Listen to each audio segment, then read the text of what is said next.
আমার নাম মোহাম্মদ নজরুল ইসলাম। আমি জেলা প্রশাসক কার্যালয়ে প্রকৌশলী হিসেবে চাকরি করতাম। বর্তমানে আমি অবসরে গেছি 2019 সালের 29শে ডিসেম্বর। এখন আমি অবসর জীবন কাটাচ্ছি, বিভিন্ন জায়গায় ভ্রমণ করে বেড়াচ্ছি, আত্মীয় স্বজনের সঙ্গে যোগাযোগ রাখতেছি। আমার জন্মস্থান দিনাজপুরে। আমার ছেলেবেলা মূলত কাটছে পীরগঞ্জ উপজেলা এবং ঠাকুরগাঁও পীরগঞ্জ উপজেলা, দিনাজপুরের হাকিমপুর উপজেলা এবং দিনাজপুর সদর উপজেলা। আমি দিনাজপুর জেলা স্কুল থেকে 1977 সালে এসএসসি পাস করছি এবং 79 সালে দিনাজপুর সরকারি কলেজ থেকে এইচএসসি পাস করছি। আমার বাবা মোহাম্মদ শফিকুল ইসলাম, উনি পাবনার লোক ছিলেন। তিনি পুলিশ ডিপার্টমেন্টে সারা জীবন চাকরি করেছেন। আমার বাবা মিষ্টভাষী, কম কথা বলতেন এবং খুব গুছায় কথা বলতেন এবং তিনি প্রয়োজন ছাড়া অপ্রয়োজনীয় কোনো কথা বলতেন না এবং তিনি আমাদেরকে সবসময় ভালো উপদেশ দিতেন, ভালোভাবে চলার জন্য বা ভালোভাবে মানুষ হওয়ার জন্য পরামর্শ দিত আর কি। আমার বাবা যুদ্ধের সময় হাকিমপুর থানার ওসির দায়িত্ব পালন করছিলেন। ওই সময় এটা হিলি থানা হিসেবে পরিচিত ছিল। বাবা যুদ্ধের সময় হাকিমপুর থানা থেকে ভারতে গঙ্গারামপুরে চলে গেলেন এবং বালুরঘাটে মিত্রবাহিনীর একটা ক্যাম্প তৈরি হয়েছিল। সেই মিত্রবাহিনী ক্যাম্পে আমার বাবা আর কি মুক্তিযোদ্ধাদেরকে সহায়তা করার জন্য গোয়েন্দা পাঠাইতেন আর কি। গোয়েন্দারা পশ্চিম বাংলা থেকে আসতো, ভারত থেকে হাকিমপুরে বা হিলিতে আসতো। তারা কোথায় খান সেনারা বিভিন্ন জায়গায় ক্যাম্প করছে, কোথায় তারা মুক্তিযোদ্ধাদেরকে নিধন করার জন্য করতেছে, ক্যাম্প গঠন করছে, সেগুলার ব্যাপারে খোঁজ খবর গোয়েন্দারা আমার বাবাকে দিতেন। বাবা আবার সেটা মিত্রবাহিনী ক্যাম্পে আবার সেটা জানাইতেন। সেই ক্যাম্প থেকে আমরা দেখতাম, আমি ছোটোবেলায় দেখছি যে আমার বাবা এইগুলো জানানোর পরে সেখান থেকে শেল মারতো আর কি, শেল মারতো এবং সেগুলা বড় বড় শেল আর কি, মিসাইল বোমার মতো, সেই শেলগুলো ওই ঘাঁটিতে পড়ে ঘাঁটিগুলো ধ্বংস হয়ে যেত। তো বাবা এইভাবে মুক্তিযোদ্ধাদেরকে সহযোগিতা করছিল। মুক্তিযুদ্ধের সময় আমার বয়স ছিল 10 বছর। ওই সময় কিছু স্মৃতি আমার এখন নাড়া দেয়। যেমন আমি দেখছি যে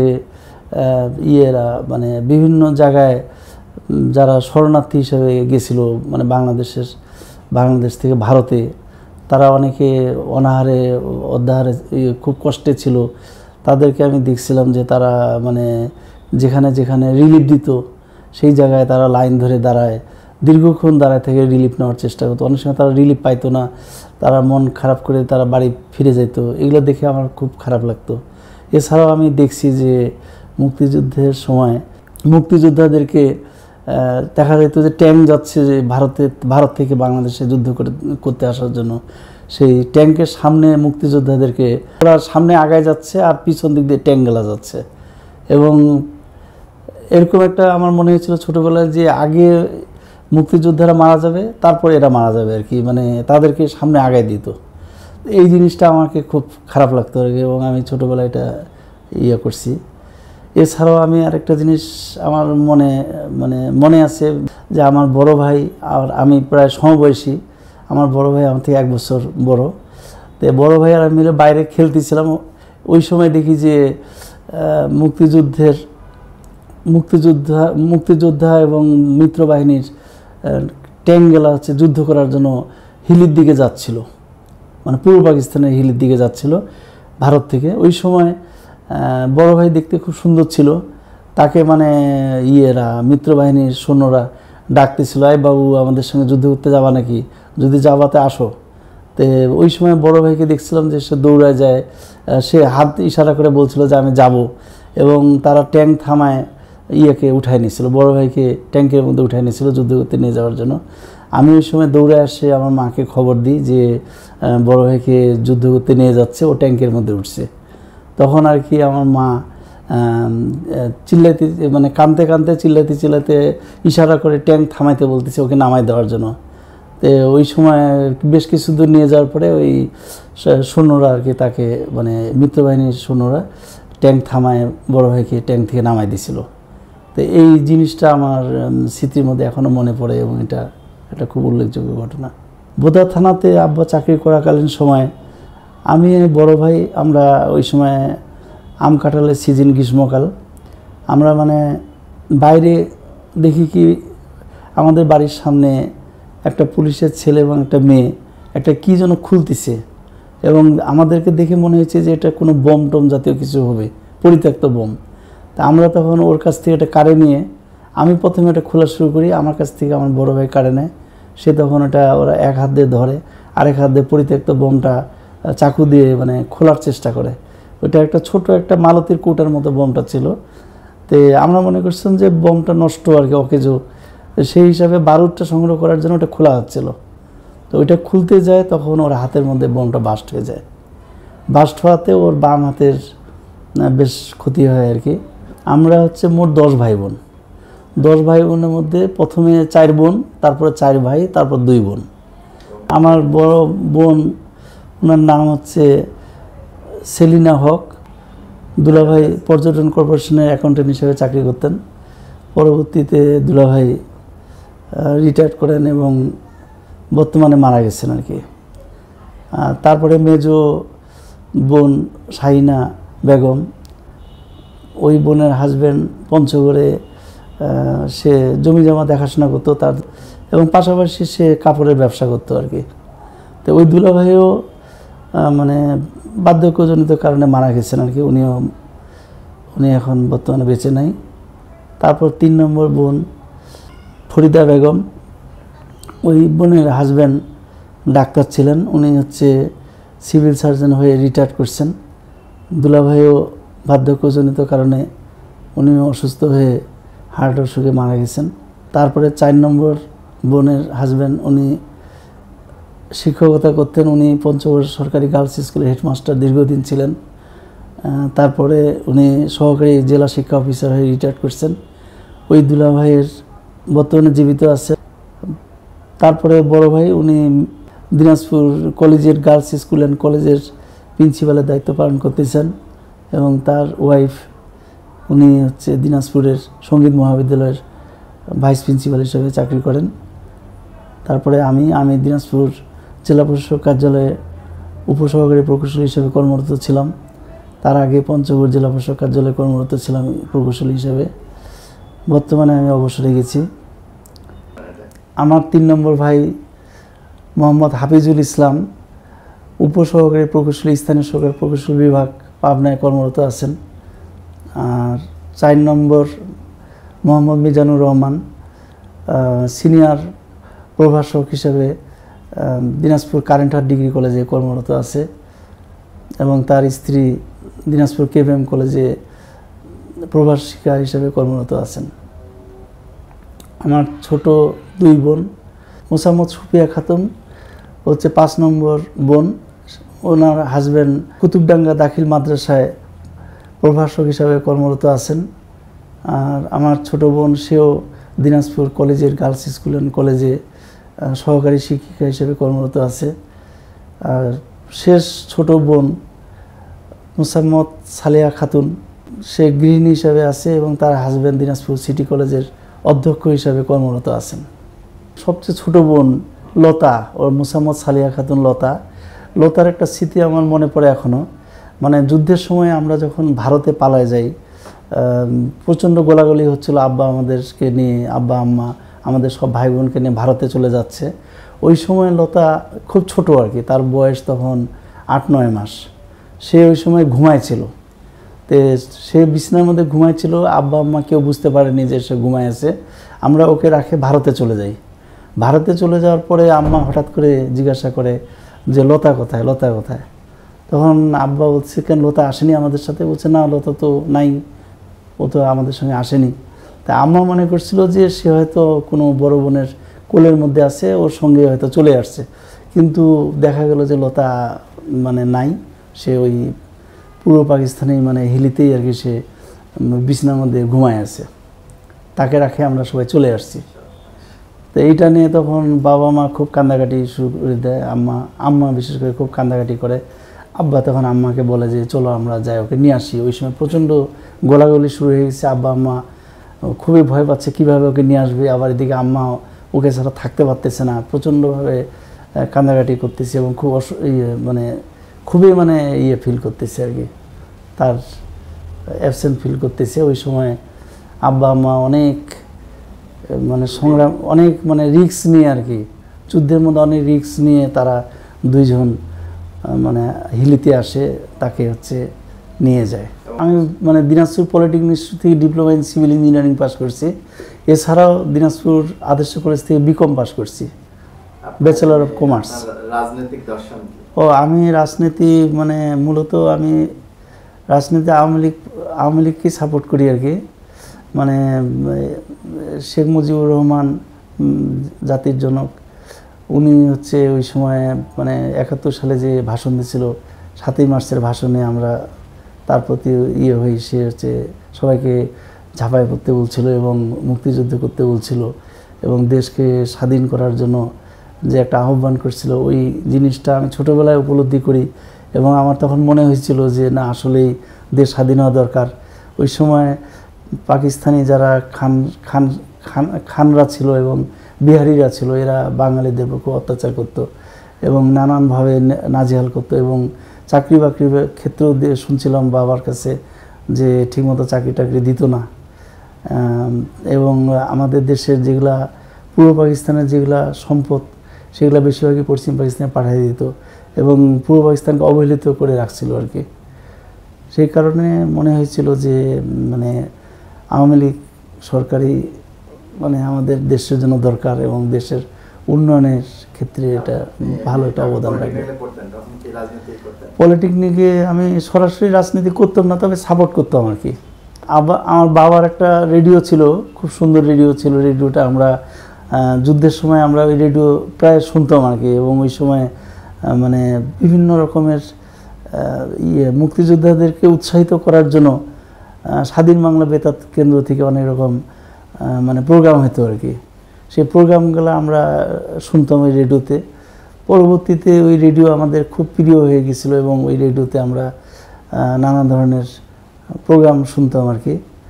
তো রেডিওটা আব্বা মারা যাওয়ার পরে এটা সংরক্ষণ করে রাখা হয়েছিল। আমরা তারপর চিন্তা করলাম যে এটা বাসায় থাকলে আস্তে আস্তে এটা নষ্ট হয়ে যাবে, তখন আমরা এটা মানে একটা ইয়েতে দিয়ে দিই আর কি, এটা জাদুঘরে সংরক্ষণ করার জন্য দিই। এটা বর্তমানে খুলনা জাদুঘরে এটা সংরক্ষিত আছে আর কি। আমার মা আসলে উনি পঞ্চগড়ের জন্ম, তার পঞ্চগড়ে এসে বড় হয়েছে। মা ছোটোবেলায় মানে যখন একদম ছোট তখন মানে মায়ের কাছে শুনছিলাম যে আমার নানা আর কি জলপাইগুড়ি জজ কোর্টে উকিলাতি করতেন আর কি, মুক্তার ছিলেন।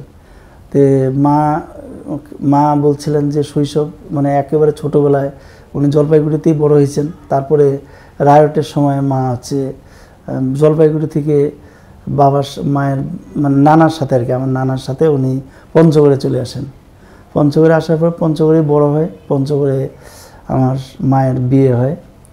তো আমার মা অত্যন্ত বিচক্ষণ মানে নারী ছিলেন এবং উনি আমাদের 10 ভাই বোনকে মানুষ করার জন্য তার অনেক অবদান আছে।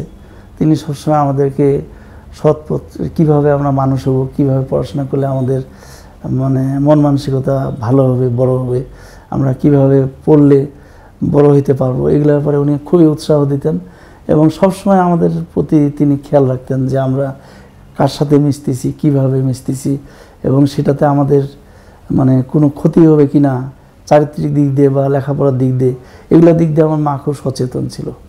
আমার বাবা চাকরি নিয়ে সবসময় ব্যস্ত থাকতো, যেহেতু পুলিশ ডিপার্টমেন্টে আমার বাবা চাকরি করতেন।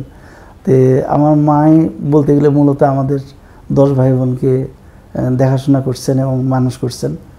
এই ক্ষেত্রে আমার মায়ের বিরাট অবদান আর কি। আমি তো আমার মাকে প্রচণ্ড শ্রদ্ধা করি এবং আমি মনে করি মানে আমার মা আমার কাছে সর্বশ্রেষ্ঠ এবং মাকে আমি সবসময় প্রচণ্ডভাবে ভালোবাসি এবং তাকে শ্রদ্ধা করি। তিনি আমার পথ পরিদর্শক, তিনি আমার বলতে পারেন যে সে হচ্ছে আমার মানে যাবতীয় মানে আমার কর্মকাণ্ডে আমার মা আমাকে উৎসাহিত করেছেন আর কি। আমার মা শেষ জীবনটা আমার সঙ্গে ছিল, শেষ 5-6 বছর আমার মা আমার বাসাতে ছিলেন এবং আমি তার অনেক সেবা করছি এবং তাকে আমি আমার সন্তানকে আমি যেভাবে দেখছি আমার মাকেও আমি ওইভাবে দেখছি এবং মাকে কখনো কষ্ট পাইতে দিইনি। মাকে আমি নিয়মিত ডাক্তারের কাছে নিয়ে যেতাম, নিয়মিত চিকিৎসার মানে ওষুধ টষুধ আনে দিতাম এবং মা খোঁজ খবর রাখতাম আর কি। এবং মাকে আমি আমার ছেলে মেয়ে এবং আমার স্ত্রী সবাইকে বলছিলাম যে আমার মাকে তোমরা খুব ভালোভাবে দেখবা, তার জন্য কোনো কষ্ট না হয়, সেই জন্য আমার বাসাতে যেন শেষ জীবনটা সুন্দরভাবে কাটায় যেতে পারে, সেই ব্যাপারে তোমরা সবাই সহযোগিতা করবে এবং সবাই সেভাবেই সহযোগিতা করছিল। হ্যাঁ, আমার বাসার নামও আমার মায়ের নামে রাখছি, তহমিনা ভিলা। আমার মায়া মানে মাকে স্মৃতি করে রাখার জন্য মায়ের নামটা মানে আমি আমার মায়ের নামে বাসাটা নির্মাণ করি আর কি। আমি নিজেকে খুব ভাগ্যবান মনে করি যে আমি শেষ মায়ের 5-6 বছর শেষ জীবনটা আমি মার মানে সেবা যত্ন করতে পারছি আর কি। এটা সবার ভাগ্যে জুটে না, আমি এটা পাইছি, আল্লাহ তাআলা আমাকে এই সুযোগটা দিয়েছে, সেই জন্য আমি আল্লাহর প্রতি কৃতজ্ঞ। এবং আমার মা আমার জন্য দোয়া করে গেছেন, আমার ছেলে মেয়েদের জন্য দোয়া করে গেছেন এবং আমার মা মারা যাওয়ার আগে আমাকে বলছিলেন যে তোর স্ত্রী আমাকে যেভাবে দেখাশোনা করছে আমার কোনো ছেলে মেয়ে ওইভাবে দেখেনি, আমার পেশাব পায়খানা পর্যন্ত আমাকে পরিষ্কার করে দিছে এবং আমি তোর স্ত্রীর জন্য আমি দোয়া করে যাব, ও যেন সুখে থাকে, ভালো থাকে, সুস্থ থাকে এবং ও যেন পরকালে যেন আল্লাহ ওর জন্য ভালো করে। আমার বাচ্চাগুলোর জন্য আমার মা দোয়া করে গেছেন। আমার মায়ের কাছে আমি বলছিলাম সবসময় যে আপনি আমাদের জন্য দোয়া করে যাবেন, আপনার কাছে আমার দোয়া ছাড়া কিছু চাওয়ার নাই এবং আমার মা সেই কাজটাই করে গেছিলেন।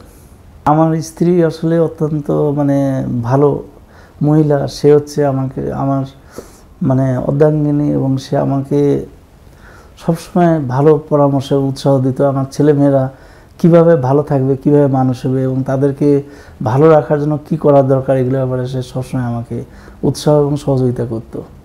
এবং আমি চাকরি নিয়ে ব্যস্ত থাকতাম, বিভিন্ন সময় আমাকে, যেহেতু আমি প্রকৌশলী ছিলাম, বিভিন্ন সময় আমাকে বাইরে যাইতে হতো, সাইডে যাইতে হতো, আমি সারাদিন বাইরে থাকতাম এবং সে ওই সময় আমার বাচ্চারা ঠিকমতো খাইলো কিনা, স্কুলে গেল কিনা, কলেজে গেল কিনা বা টিচারের কাছে গেল কিনা, প্রাইভেটে গেল কিনা, এগুলা সে সবসময় খেয়াল রাখতো এবং দেখতো আর কি।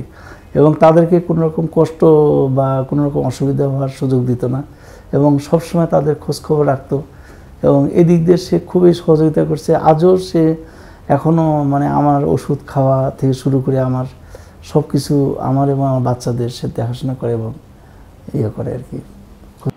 আপনার ছেলে মেয়ে কয়জন? আমার 2 ছেলে 1 মেয়ে।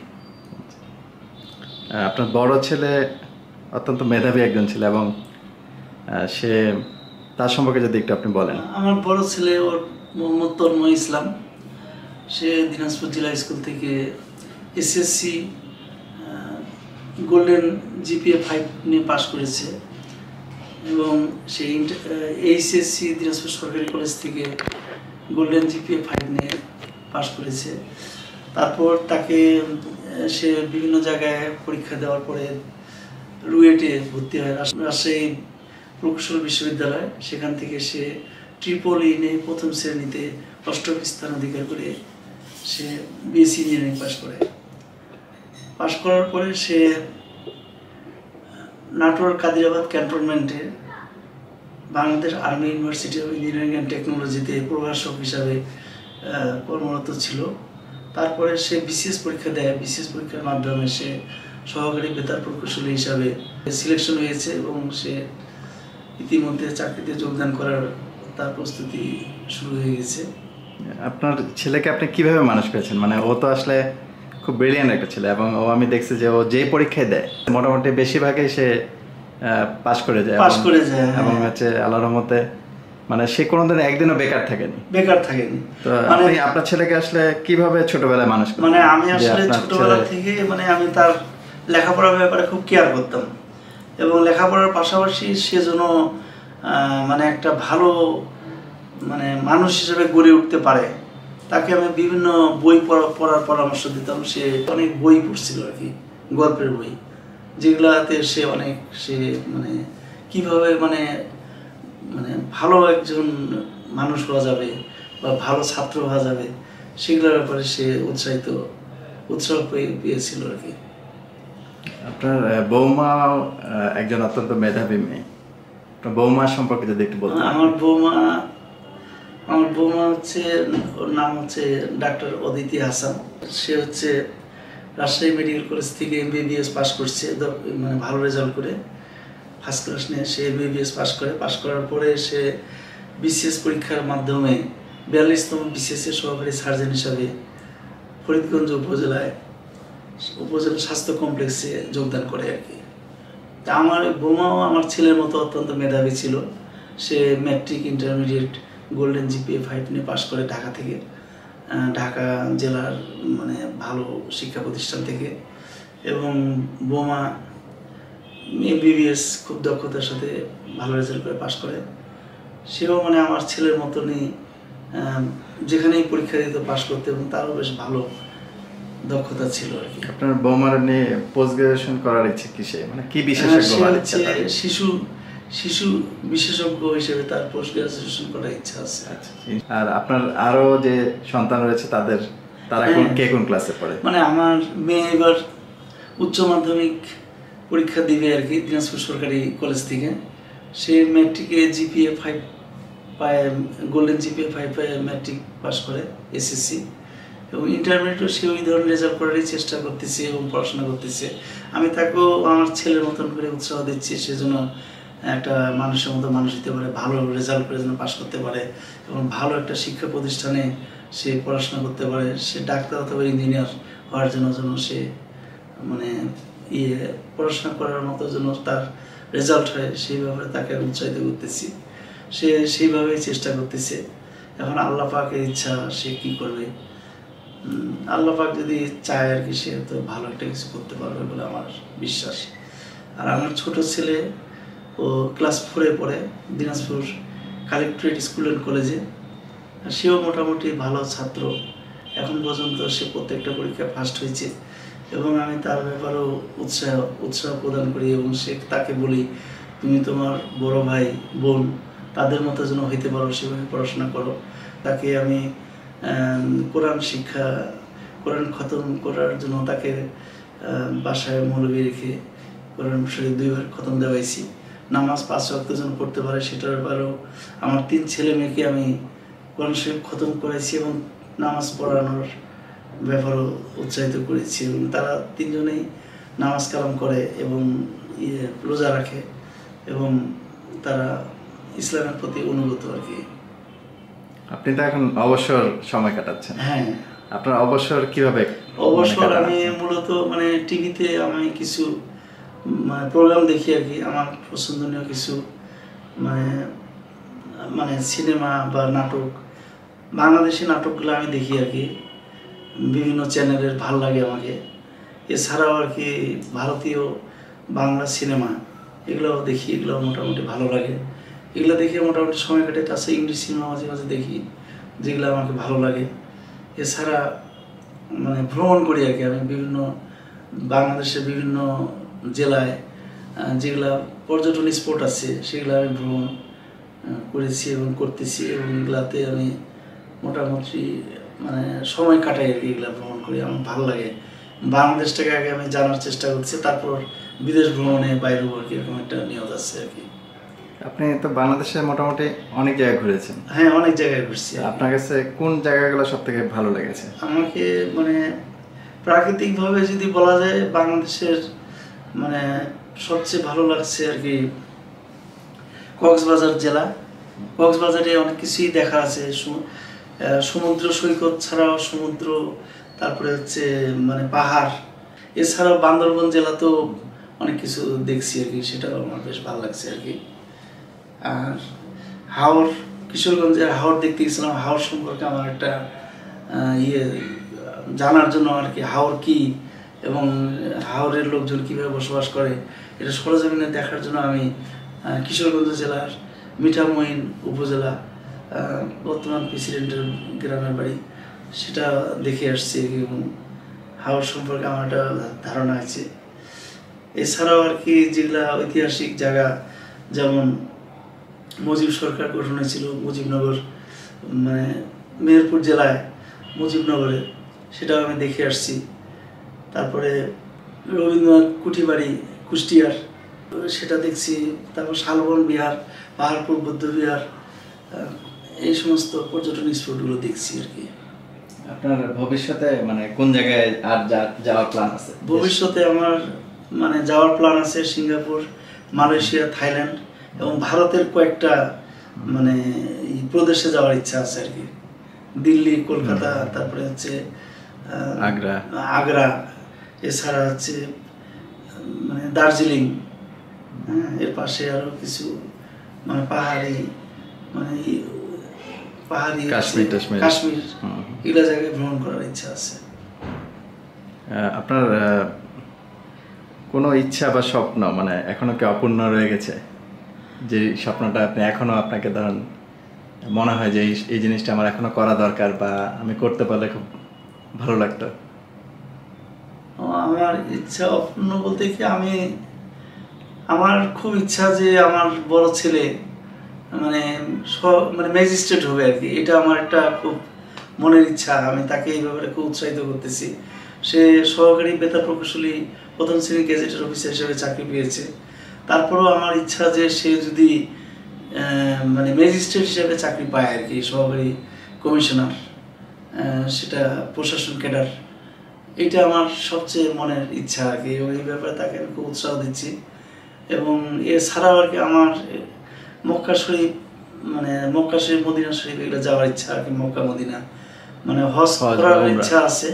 হজ করতে যদি আমি একান্তই না পারি, আল্লাহ পাক যদি অন্তত উমরাটা যেন করতে পারি, সেটা আমার একটা ইচ্ছা আছে আর কি। 10 বছর পরে মানে আপনার পরিকল্পনা কি? ধরেন আপনি আরো 10 বছর পরে কি দেখতে চান বা কিরকম আপনার প্ল্যানিং আছে? আমরা যেমন ধরেন প্ল্যানিং করি যে আগামী 10 বছর পরে আমি হয়তো ঢাকায় একটা বাসা করবো, এটা করবো, এটা করবো।